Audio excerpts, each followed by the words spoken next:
Occupational English Test. Listening Test. This test has 3 parts. In each part, you'll hear a number of different extracts. At the start of each extract, you'll hear this sound. You'll have time to read the questions before you hear each extract, and you'll hear each extract once only. Complete your answers as you listen. At the end of the test, you'll have 2 minutes to check your answers. Part A. In this part of the test, you'll hear 2 different extracts. In each extract, a health professional is talking to a patient. For questions 1 to 24, complete the notes with information you hear. Now, look at the notes for extract 1.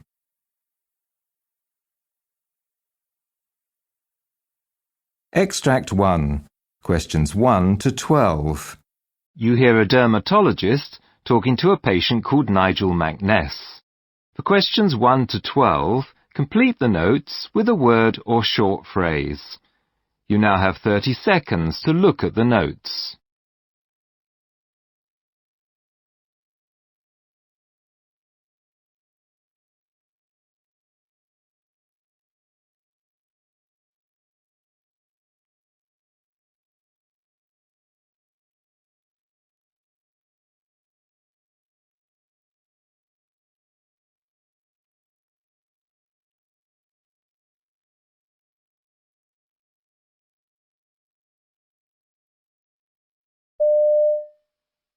So, Mr. McNess, I have your notes here, but perhaps you could tell me in your own words how the condition developed, the treatment you've had, and anything else you think I should know.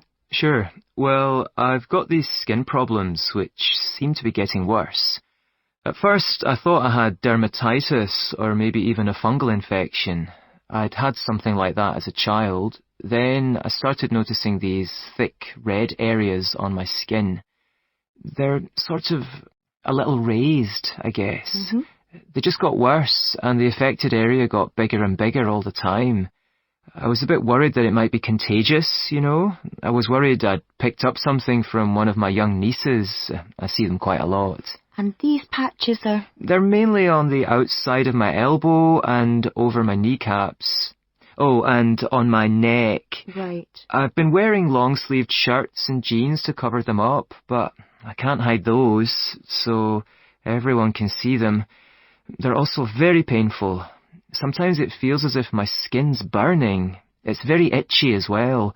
I try not to scratch it, but it's almost impossible, especially at night.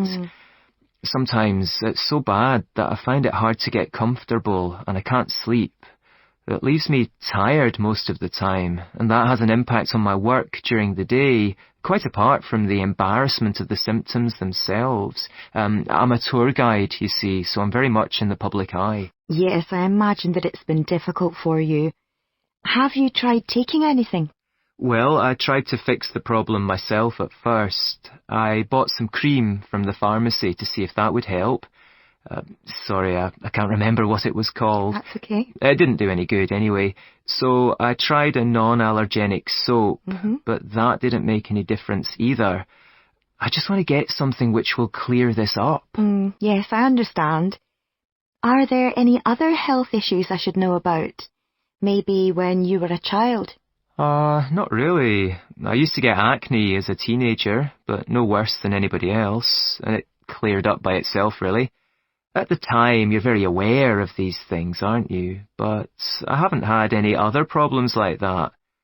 But there was something else that I didn't tell my GP about.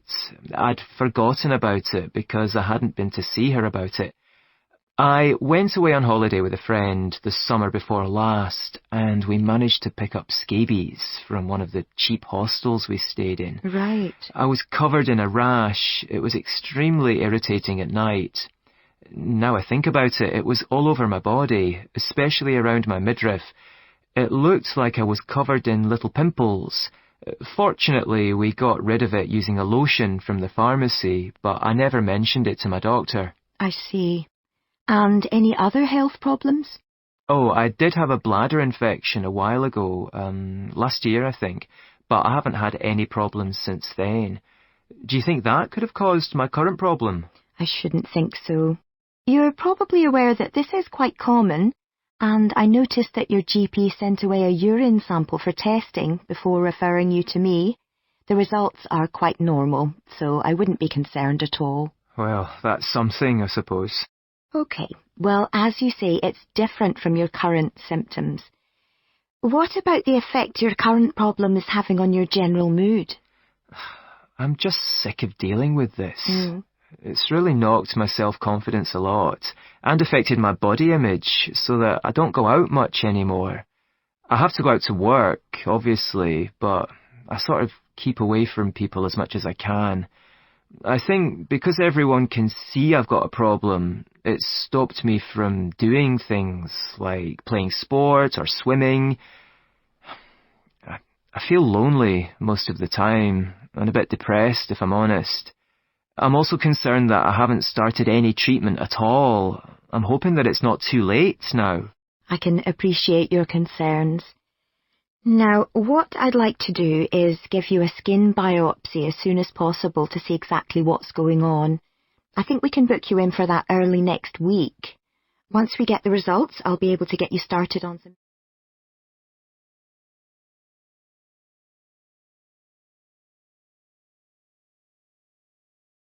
Extract 2. Questions 13 to 24. You hear a physiotherapist talking to a patient called Greg Freeman, who's been referred to her by a sports medicine clinic. For questions 13 to 24, complete the notes with a word or short phrase. You now have 30 seconds to look at the notes.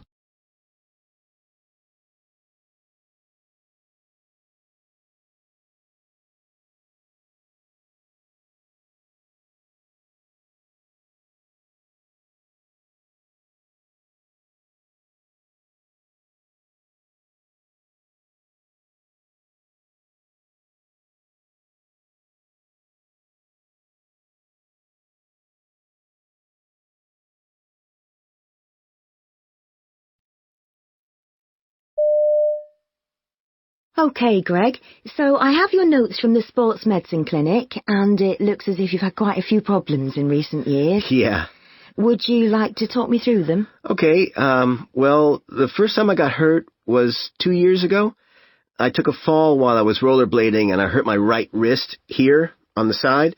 So I didn't do anything right away, but next day I went and saw the doctor and they gave me an x-ray, but they said they couldn't see anything wrong and they just gave me some exercises to do. Right.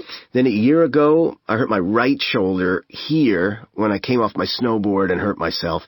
That's never really gotten better. And I understand you've had about 10 visits to the clinic over the last 2 years.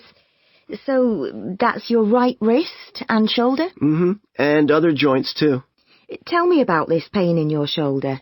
Is there anything that makes it feel worse? Well, I like to do a lot of exercise, but that definitely makes it worse. Like if I do a set of pull-ups in the gym or rowing, or if I'm using the free weights, pretty well any sort of exercise I do, I find the pain's pretty bad. Right. And it's not just when I'm in the gym, it's constant, all through the day. There's no fluctuation, so I never get a break from it. It's really got me down, and no one seems to know what to do about it. They've diagnosed various different things, and I have to lie on my left side at night, or the pain disturbs my sleep, so that's not easy. So, apart from that, are you generally in good health? I suppose so. But what I've noticed is that my right wrist sometimes feels cold. Okay. And there's no reason I can see for that. And the same for my left knee. It suddenly goes cold. It's very strange. When I told the doctor about that, he checked to see if the blood flow was okay, and it was. Right. And he asked if I felt any numbness there, but I don't. Okay. That's quite strange. And have you had any medical problems in the past? Well, the only thing really is, I used to have really bad acne. It started when I was about 13, and I got it on my face, and then it spread to my back, and nothing I did seemed to have any effect on it. Like, first, my mom went to the pharmacy, and she got this stuff I rubbed on. I can't remember the name. It was something peroxide? Benzoyl peroxide? Yeah, that's it. But that didn't do any good, so my mom took me to the doctor, and he gave me antibiotics, and they didn't do much either. Then I read this article that said it can be caused by your diet, and you should cut out dairy products. So I did that for a bit, but it just got worse. And it got so I didn't want to go out or anything. So then my doctor referred me to the hospital, and I saw a dermatologist. She was really nice, and she prescribed me some stuff that was much stronger, and that did have an effect for a bit, but I got really dry lips, and they started cracking and bleeding. Okay. And another side effect, well, she said she wasn't sure it was due to the medication, but I think it was. Every so often, I started getting this awful depression. So, in the end, I stopped taking anything, and it seems to have sorted itself out. Yes, your skin looks fine now. Right, so let's have a look at this shoulder of yours. Can you take...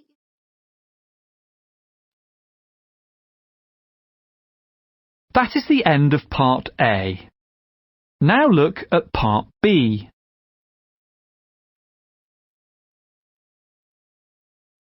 Part B. In this part of the test, you'll hear 6 different extracts. In each extract, you'll hear people talking in a different healthcare setting. For questions 25 to 30, choose the answer A, B or C which fits best according to what you hear. You'll have time to read each question before you listen. Complete your answers as you listen. Now look at question 25.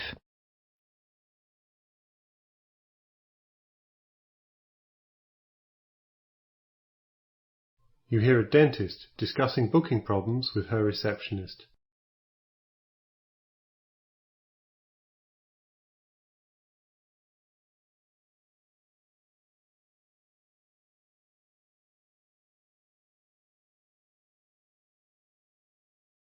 Hey Kieran, Mr. Lau just mentioned that he'd tried to reschedule his appointment yesterday, first online, and then when that didn't work, he called up. But apparently he couldn't reschedule. Any idea why? I wasn't working yesterday, but let me check the notes. So, Lana left a note about the call. She says that Mr. Lau wanted to reschedule, but we didn't have any other appointments this week after 3 p.m., which is the only time he could make. He asked if he could make an appointment next week, but his procedure was marked on our system as urgent, so she had to make it in the same week. The system wouldn't have let her reschedule it any later. She wouldn't have had the authorization to change that. Still, she should have discussed this with you at lunch or at the end of the day, because then you could have decided whether it could have been postponed for a week. Yeah. In his circumstance, it would have been fine to reschedule at a slightly later date. We should prevent something like this from happening again. You're right. I'll talk to her about it tomorrow, and I'll send out an email to everyone else so that they're aware.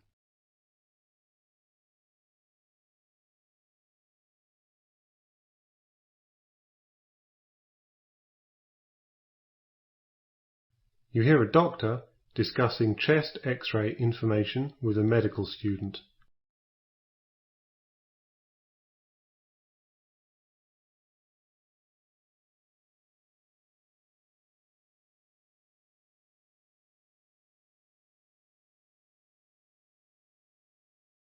Hey, Dr. Yan, we've got the x-rays back from Mr. Regis in bed 8 from this morning.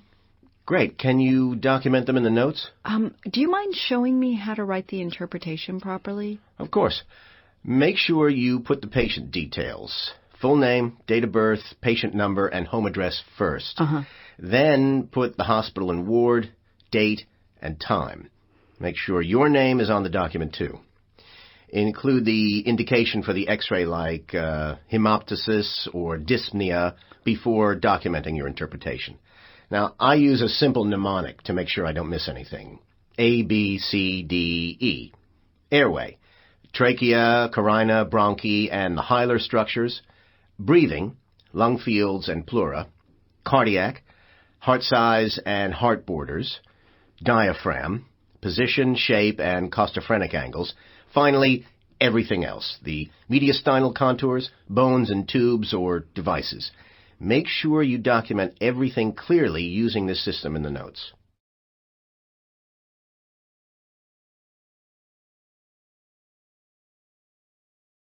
You hear an ENT surgeon talking to a colleague about cochlear implants.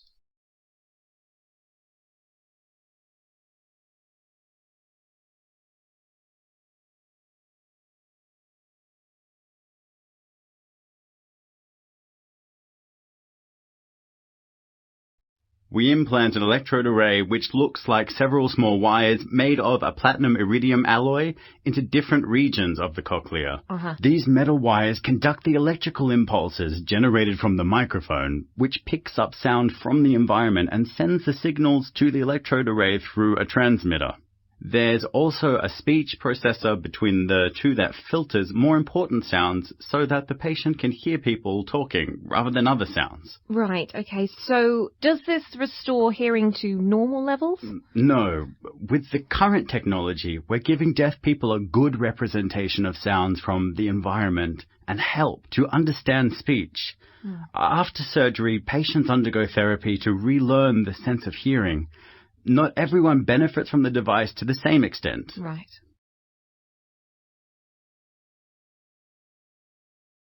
You hear a GP talk about type 2 diabetes mellitus.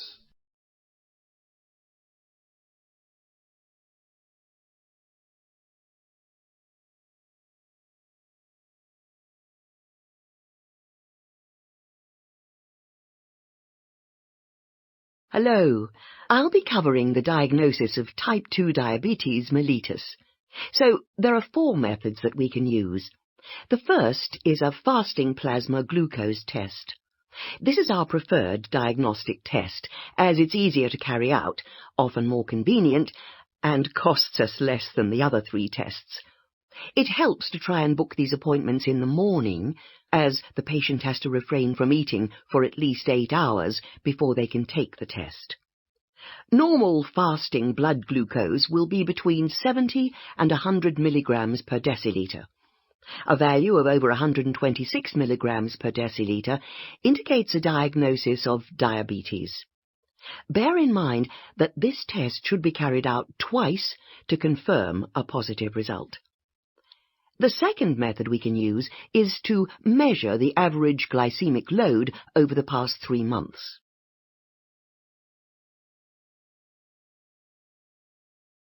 You hear a dentist talking to a patient with a chipped tooth.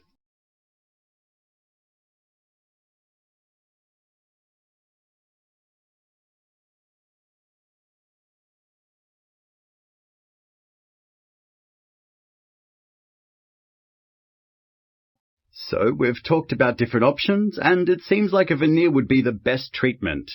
Given the cost of the procedure, are you happy to go ahead? It's quite expensive, but I definitely need to get it fixed. Will it stay put? Veneers tend to need replacing every 10 to 15 years, so they are a long-term solution. It will certainly be more durable than composite bonding, and it will look more realistic too. Oh, okay. That's great. And is there anything I can do to extend their lifespan? Well, you need to maintain good oral health. You know, brushing, flossing, regular checkups.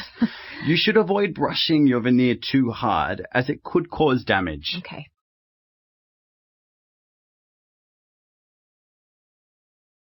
You hear a podiatrist talking to a patient with fallen arches.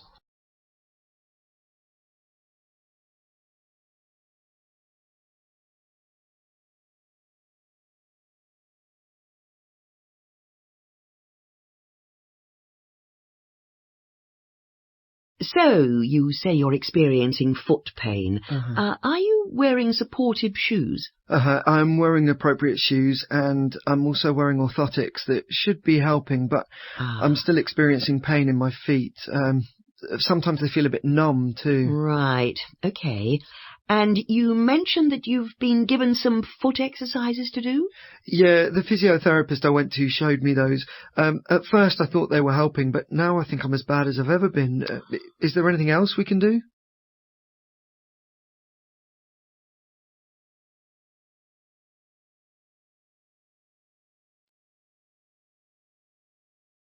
That is the end of Part B. Now look at Part C.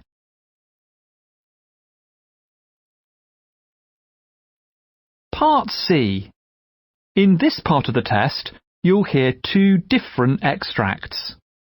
In each extract, you'll hear health professionals talking about aspects of their work.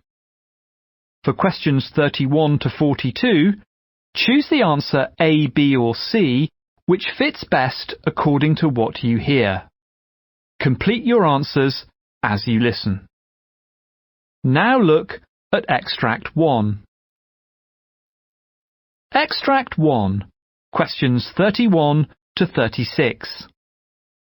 You hear a GP, called Dr. Georgia Sims, giving a presentation on the subject of social prescribing. You now have 90 seconds to read questions 1 to 6.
Hello, my name's Georgia Sims, and I'm a GP working at a practice in a small country town.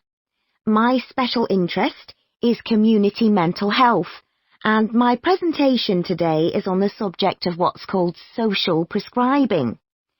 I've been involved in a community health project which has been using this, and which seems to be making a difference to the well-being of some of my patients. The project was inspired by the recent initiative that encourages GPs to include social prescribing in a patient's therapy. GPs are now able to write a prescription that allows a patient to attend one of a number of activities, each of which focuses on sociability and the feeling of belonging to a community. The activities encourage patients to link in with non-medical sources of support in both indoor and outdoor contexts. When I first heard about social prescribing, I had some concerns, but I was still keen to explore how it might be of help to my patients who suffer from moderate levels of depression and anxiety. I identified 3 long-term patients who often spoke of loneliness and feelings of isolation in addition to their mental health issues. But I was a little worried that the effect might be to reduce the input of GPs in patient care and cut back on the amount of direct contact GPs have with them. But after reading about various social prescribing projects that had been underway for a while, I realised this wasn't the case. Indeed, I began to see that my having the ability to prescribe a social activity would be helpful to my patients. Although there are several activities that lend themselves to social prescribing, like walking or singing in a community choir, I decided to go with a gardening project for several reasons. I'd already been contacted by the manager of a well-established community garden, which is tended by volunteers. Unfortunately, some volunteers had recently moved out of the area and more needed to be recruited. The garden is located close to public transport, which was an important consideration as none of my patients are able to drive for medical reasons. My hope was, of course, that the activity would improve their physical health. I'd previously encouraged them to try keep fit sessions, but this hadn't been a success. But I also hoped that being out in the fresh air in a non-threatening environment would have a positive emotional effect on them too. I was cautiously optimistic about the benefits to my patients of becoming involved in the gardening project. However, I was concerned that the hard work involved in digging a garden might be a daunting prospect for some of them, particularly those who had physical limitations related to health conditions. For example, one patient had undergone knee surgery the previous year and was understandably cautious about digging. Another patient has chronic back pain and was therefore unable to bend or stoop down. It was important to make sure the project manager was aware of their limitations and could tailor the activities to suit the patient's abilities and reassure them that the activities were indeed within their capabilities. After the first month of the project, I spoke to each of the 3 participants individually and was pleased by their feedback. All reported that they were enjoying an enhanced sense of well-being. They all admitted that when I first talked to them about the gardening project, they'd not expected to enjoy being out in the fresh air as much as they eventually did. This was the most welcome news for me. All other attempts I'd made to get them involved in such activities had been unsuccessful. One patient added that he left the gardening project each week feeling that it was a job well done, and I was very happy to hear that all 3 felt they had more self-confidence and felt that the future was brighter for them as a result of taking part. It all boded well for initiatives we might go on to set up. Looking back, I realised that I'd been unnecessarily sceptical about prescribing activities that were already available in the community. After all, I'd reasoned, people have been able to join all sorts of community projects on their own for a long time. Why would a GP's prescription make a difference? Something that one patient said, however, brought home to me the value of social prescribing. When I asked him how he felt about being involved in the gardening project, he said, "Without your gentle push, I'd never have considered it." When I asked him to explain, he said that it was like any other prescription I gave him for his condition. He trusted my expertise and viewed my social prescription as another part of his treatment. This, above all, has convinced me that social prescribing is a valuable addition to a range of mental health therapies.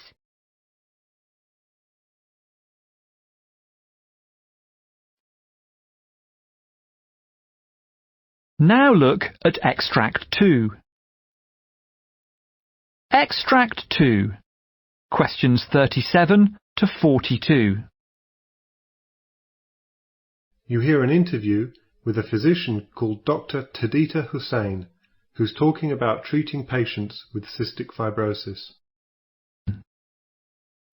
You now have 90 seconds to read questions 37 to 42.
Cystic fibrosis is a condition that causes mucus to be thicker and stickier than it should be.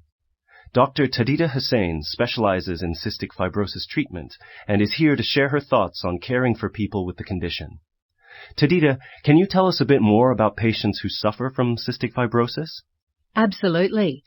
Sufferers tend to carry 2 to 5 times as much salt in their bodies as those without the condition, so you can see why their mucus is thicker than average. Treatment for these patients is usually quite time-consuming and repetitive. Patients are often required to stay in hospital for long stretches, and as the symptoms of the condition begin to present very early on in the patient's life, many of my patients are young people, and so we tend to see lots of patients with cystic fibrosis finding these hospital visits frustrating. Right. In fact, throughout the UK, about 80% of patients with cystic fibrosis who are hospitalised report feeling at least minimal levels of depression. How about young patients who aren't currently hospitalised? What can be challenging about their treatment? Well, patients can be required to take around 30 pills a day to keep cystic fibrosis under control. So it's understandable that teenagers and young people who just want to be free and independent might resent this ordeal if they think they can get away with it. One of the most difficult things we have to contend with is the fact that if patients stop taking their medication or doing their daily breathing treatments, their condition won't immediately worsen. Instead, it will gradually become more severe until they contract a serious infection, which puts their lives at risk. So, what approaches do you use when treating patients with cystic fibrosis? Well, we've found distraction therapy to be extremely useful. We're incredibly lucky to have received a donation of a number of virtual reality headsets following their success in a number of treatment trials. We use the virtual reality headsets to transport the patient to outdoor settings, often corresponding to the activities they're required to do with us. When they complete breathing exercises on a stationary bike, for example, the VR headsets display a virtual outdoor bike ride. Our patients find it helpful to pretend to be somewhere else during treatment, and it's often easier for us to administer breathing treatments to patients using these headsets, as they're more relaxed when they're not focused on the actuality of the test. So, what sorts of changes have you seen in your patients as a result of these methods? One of my patients, a 24-year-old man with cystic fibrosis who was in hospital waiting for a lung transplant, well, he found treatment very difficult at first.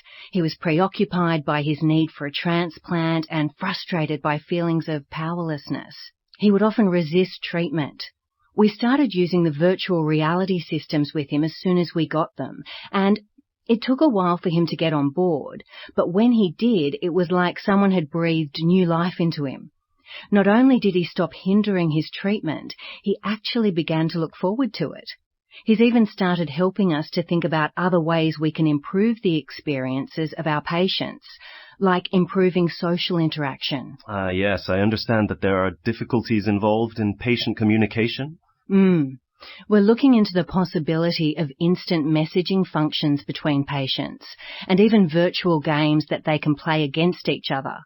Unfortunately, patients with cystic fibrosis have to be kept apart to avoid cross-infection. It's just one more cross to bear for our patients, that they can't talk to those going through the same thing. Right. Our patients get plenty of interaction with myself and the rest of the staff, but we'd like to make sure they have access to a network of fellow sufferers too, for support and advice. I see. That all sounds quite futuristic. Are there any other advances on the horizon for the treatment of cystic fibrosis? Well, there's a new drug that's been in the news recently. It's a combination of lumacaftor and ivacaftor. You might know it by the brand name Occupational. The drug works by improving the level of water and salt in the body, thereby reducing the thick mucus that causes illness and respiratory issues in those with cystic fibrosis. Even more exciting and futuristic, though, is the possibility of gene therapy, where the genetic mutation that causes cystic fibrosis in individuals is replaced with a healthy gene. This would effectively cure those with the condition and significantly extend the lives of thousands of people and remove the need for lengthy stays in hospital.